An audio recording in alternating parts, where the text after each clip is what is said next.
Welcome back to another episode of the Coffee Talk Podcast with your boys Hakil. And Akil, So Hakil, what we join this today? they were actually done with Winnie. Yeah, we're joining Winnie, a certified financial consultant. So, Winnie, would you like to introduce yourself to the audience? Okay, hi guys, I'm Rini. So actually I'm a financial consultant. I'm part of Advisors Click. So we are the largest agency under Great Eastern. So really just to share a little bit on like my journey, why I chose this career path, is that actually after I graduated from NTU, then I went on to work in my related field. And I found myself feeling very constrained within the corporate structure. And I was actually driven by my own financial planning, where I saw the immense value of having a career in this industry. Yeah, and also I came to realize that there was actually substantial like financial literacy gap among working individuals, like particularly fresh grads who just graduated and then they entered the workforce. Yeah, so which is why I decided to transition into a career in financial planning, and here I am now. Yes. Yeah. Actually, that's true. I think a lot of us don't have like a lot of savviness regarding finance. I personally can say so for myself. What about you? Okay, that's good. Okay, so we actually went around NYP asking students for their questions regarding this finance podcast. So we actually got 30 responses. So we picked out 5 or 4 of the best questions to answer. So the first question is, what is financial planning and how do we begin doing it? Okay, so to answer this question, I feel financial planning is something that's very broad. Okay, but to put it in simple terms, financial planning involves like setting your goals, basically assessing your financial situation and coming up with strategies on how to achieve those goals. So how you can begin is you can firstly start by outlining your financial objectives.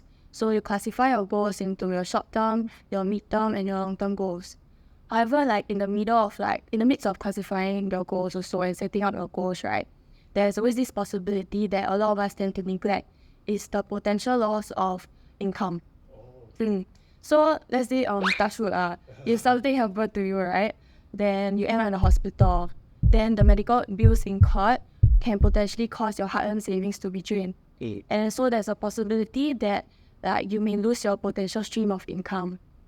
Yeah, so all this can actually have a detrimental impact on your goals. So it can affect you being able to achieve them and which time period also that you set aside for your goals. Yeah, so which is why the most fundamental step in financial planning is actually to ensure that you have income protection.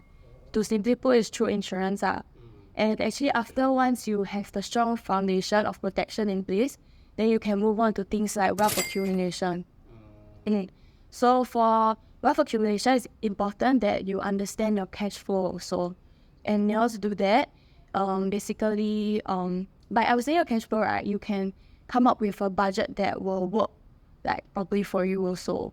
And this is where actually the role of a financial advisor will come into play. And you know how they don't teach us about financial planning in schools also.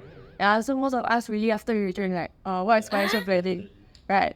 Yeah, so by consulting a financial advisor, right, the financial advisor can give you personalized guidance on how you can kickstart your financial planning journey and also help you to make your goals achievable. So it's like something like it's akin to personal risk management. Would you say that like the first step is to assess your risk or what is the potential things that can go wrong in your life? And once you get that secured, then you can think about finding money, accumulating your wealth slowly, and then you can budget based on that. Yeah, in a sense. Okay. In simple terms, but definitely there's still more what's there. Yeah, so which is why you should consult a financial advisor. You hear that, guys? And the best financial advisor to consult is none other than... But a lot of people out there. Yeah. Okay, so we will go to the next question. So one of our responses was also, how do you budget daily expenses and decide you should buy something? Okay, so for this question, I think it's a common topic among like students of film. I think when I was a student, I also was quite concerned with budgeting. Yeah. So how you can start off is like I was saying, firstly make sure to track your expenses. And to do so, you can use like tracking apps.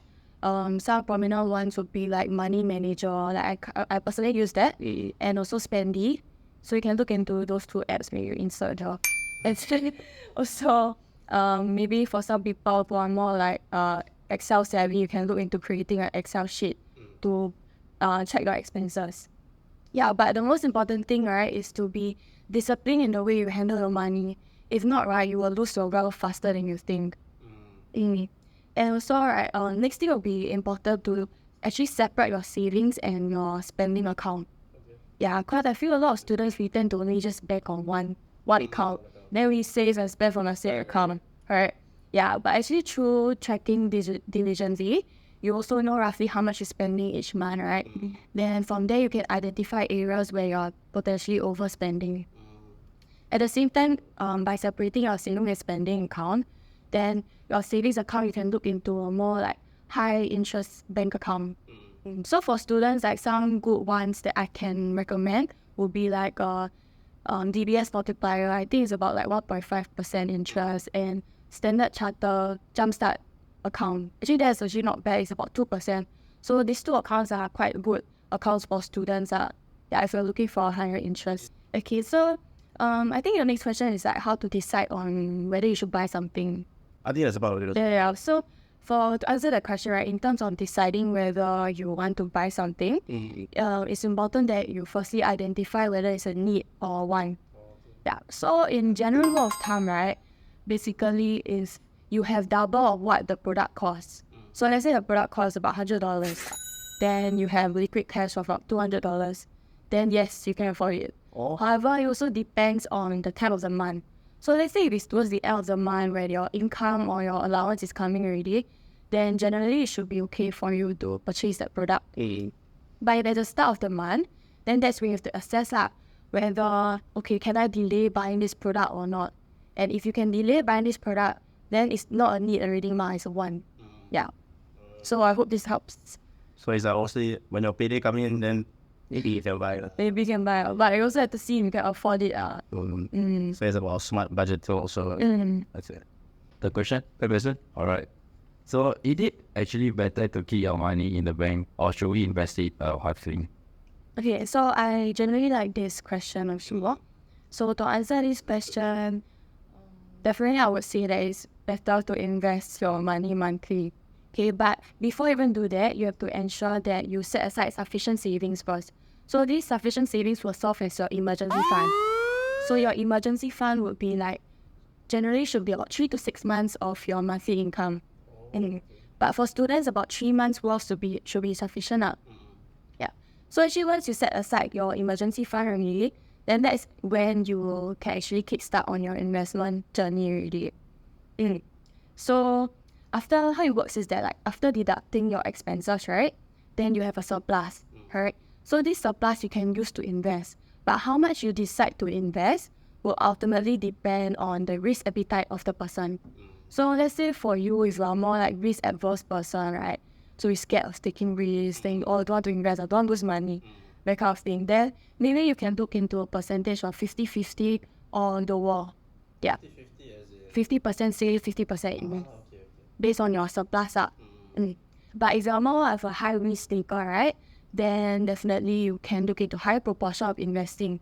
So 70%, 60% or even higher. Then the remaining you can save in the bank. But generally, right, I would say that it's important for us to invest for sure, and most importantly, kickstart as early as possible because of like factors like your time value of money, then also compounding interest, and lastly, the most important thing is inflation. Yeah, because you cannot expect to kill inflation just by simply leaving all your money in the bank. Yeah. Because every year the value of money would drop, right? So the money in the bank, technically, it gets like a smaller amount like this time. Interestingly, we learned some of this in our modules, but kind of forgot by now already. I think sometimes they mention a bit in school, but at the point in time, you don't really care. I actually got a whole financial modules. So EVM, all this we learned in year 2. But then after the module over, it's like, then not good. but I think our teacher mentioned about compound interest. So he said, actually, he's a sports teacher, interestingly. He said you should start now because you're young. Then, but you, let's say, compound interest, right? Then you keep earning more each time. Then that way your money will grow rather than just letting it sit in the bank like that. Right? And actually, as a student, if you start early, also good. Like, as long as you have some surplus for sure. If you got no surplus, then I'm sorry, you cannot invest. You need to, that one you have to work on your budgeting already. Which is why everything's all tied to each other. You have to budget properly, check your expenses. Then from there, then you can have a proper, like you have a surplus, a healthy surplus that can allow you to have more room to invest, but also save some. So if like let's say you don't have 3 months of income, so it will be allowance instead lah. Yeah, allowance students. Okay. So we move on to the next question, which is how do we plan for future savings? For example, if I want to pursue higher education in university, or if I want to take vacations with my friends after poly, how do I factor that into my budgeting and my planning? Okay, so for this question, right, I think as what I mentioned earlier on also, how we can start is always by classifying your goals. So you classify your future goals into time-wise. So as what I mentioned, short-term will be about in the next 5 years. Okay, mid-term will be like 5 to 10 years. Then long-term will be 10 years onwards really. So maybe for short-term goals would be mainly things like, okay, after you graduate, right, what will happen next? Probably BTO housing, right? Yeah. Then maybe you will want to get married, settle down. Or some students might even be like pursuing like further education. Yeah, then in terms of your midterm goals, will be like, okay, you're married already, right? What happens next? So maybe you want to settle down, you want to have kids. So you're planning for your kids' education. And also most importantly is like you're saving for your retirement also.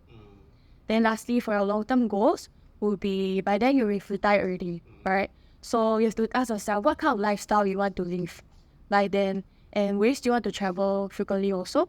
Yeah, so these are some ways that you can classify your goals into firstly. And then for short-term goals, right, they are usually achieved through the bulk of it is achieved through your savings lah.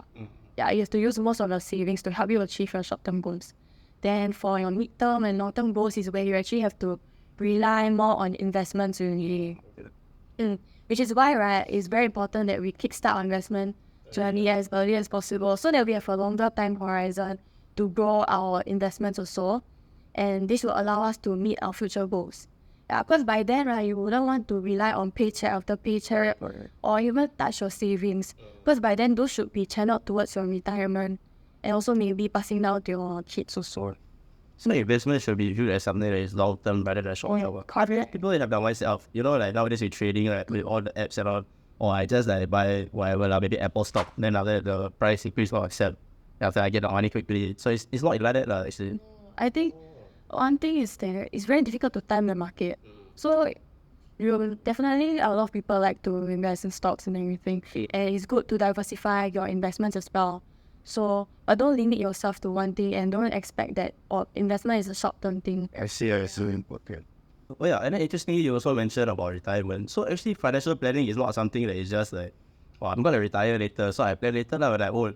You start now lah. Yeah, you start. Okay. Yeah, and actually, unfortunately, like for me, I've been helping even my own parents and also other people's parents also with retirement planning. And it's quite sad that sometimes you actually see that they don't have sufficient amount to retire. Imagine if you're your own parents, how you feel. And sometimes retirement is like a very harsh topic. Sometimes our parents also don't like to talk to us about finances. But all the more, right, financial planning also don't revolve around yourself. It also revolves around the people around you because they have an impact on your financial planning as well. Yeah, most importantly is our parents are. So yeah, always make sure to kickstart retirement planning early as soon as you start working actually.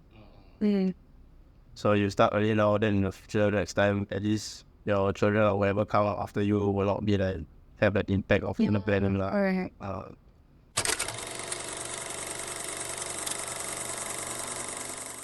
Okay.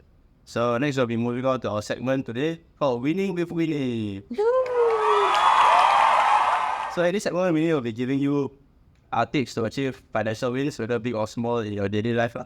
So over to Winnie. Okay. Thank you. So for this segment, maybe to start off, right, one of the first advice I can give, right, it's that there's no better time to start than now.